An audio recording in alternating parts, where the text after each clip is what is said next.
Okay လက်ရှိဒီဖုန်းကဘာဖြစ်နေတာလဲကြည့်အောင်မနော်ဒီမှာ Vivo logo first logo မှာတက်ကြဖြစ်နေတယ်ပေါ့နော်ဒီနော်ဆိုဒီဖုန်းလေးကိုကျွန်တော်ဘာလုပ်ကြည့်မလဲဆိုရင် firmware တစ်ချက်ရေးကြည့်ပေါ့နော်ဘာ logo တက်ကြဖြစ်နေအဲ့တော့ကျွန်တော်ဒီမှာနောက်မှာကျွန်တော်98ထောက်မှာပေါ့နော်98ထောက်ဖို့အတွက်နောက်ဖုန်းလေးခွာထားတယ်ဒီမှာ logo ကအတက်ကြဖြစ်နေတယ်ပေါ့နော်ဖုန်းကမတက်နိုင်ဘူးပေါ့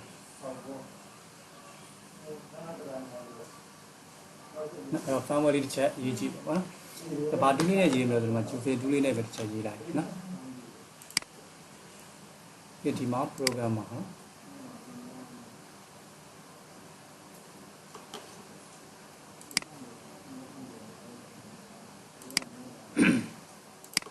ဒီချက်ရေး Vivo Y connect ပေါ့။ပြီးရင်ဒီမှာ raw program လေးတစ်ချက်ရေးလိုက်။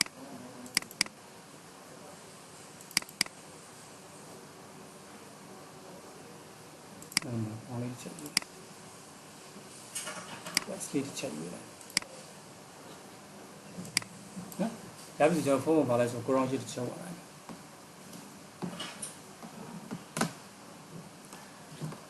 အဲ့တော့ test point ကိုသိချင်တယ်ဆိုရင်တော့ test point လေးတစ်ချက်ရှာလိုက်။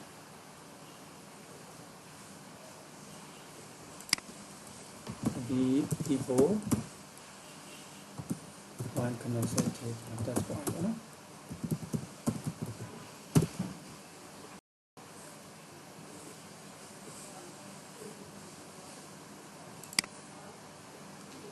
ဒီ test point လေးက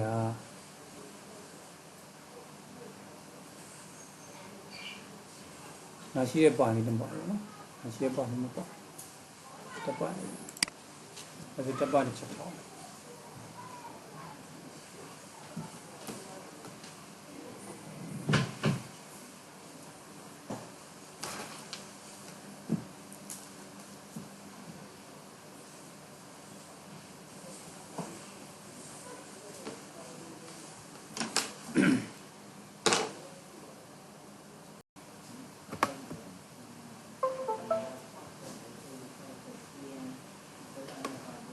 ပေါ်လေးတက်ပြီပေါ့နော်โอเคဒီမှာ download ကိုနေပြီးရေးကြည့်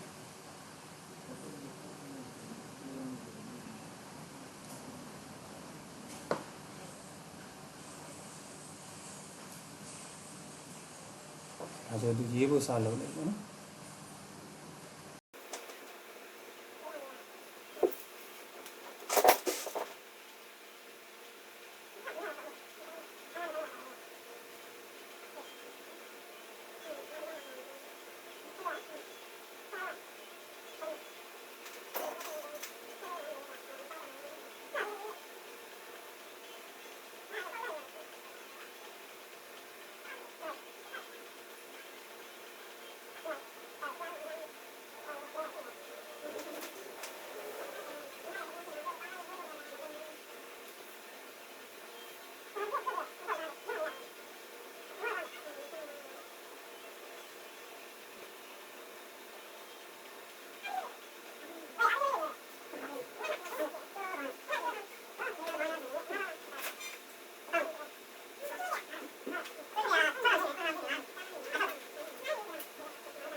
ဒါဆိုရင်ဒီမှာပြီးသွားပြီပေါ့နော်ပြီးသွားဆိုတော့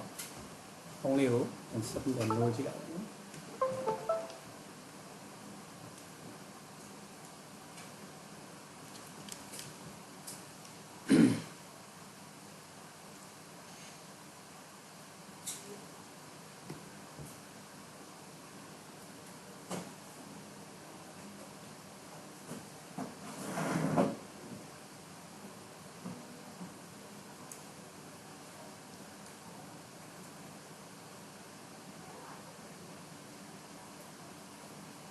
ဟိုစကန်လို့ကိုရောက်သွားပြီပေါ့နော်ဒါဆိုရင်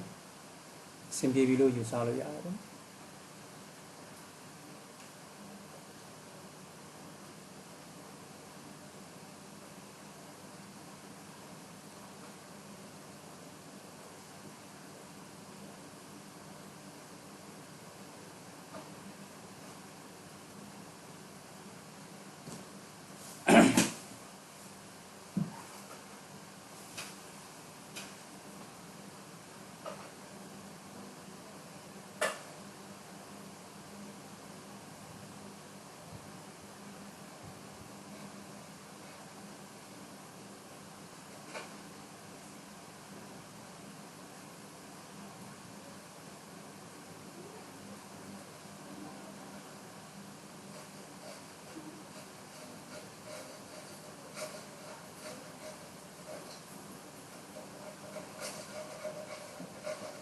ဒီသူ firmware တွေကနေပြီးတော့ကျွန်တော် bucket ထုတ်ပြီးတော့ပြန်ရေးသေးတယ်အဆင်မပြေဘူးပေါ့နော်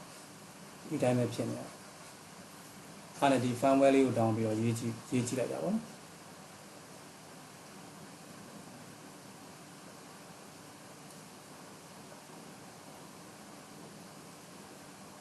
သူကတော့ Coco 2ကြိုက်တဲ့2နဲ့ရေးလို့ရတယ်ဒါတော့ကျွန်တော်အခြေခံ Coco ရဲ့အခြေခံ2လေးဖြစ်တဲ့ GFI ရပါတော့ GFI 2လေးနဲ့တစ်ချက်ရေးပြတော့ GFI 2လေး